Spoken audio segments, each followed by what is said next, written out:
Hello পল্লবিকা, আকোবাৰ অভিমান কৰা না। তোমাৰ স্পৰ্শৰ উত্তাপেৰে পুৰি ছাই কৰি দিয়া ঠিকনাবিহীন মানুহবোৰৰ হালধীয়া যন্ত্ৰণা।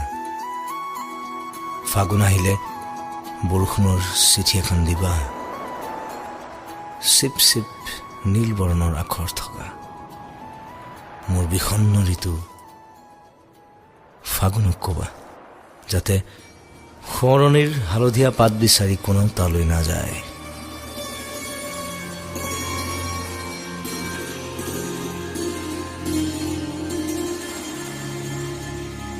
চোৱা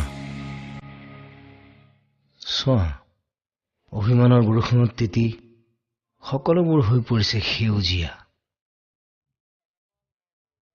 কি ফুল ফুলিলে তুমি সুখী হোৱা? ৰজনীগন্ধা, কৃষ্ণচূড়া,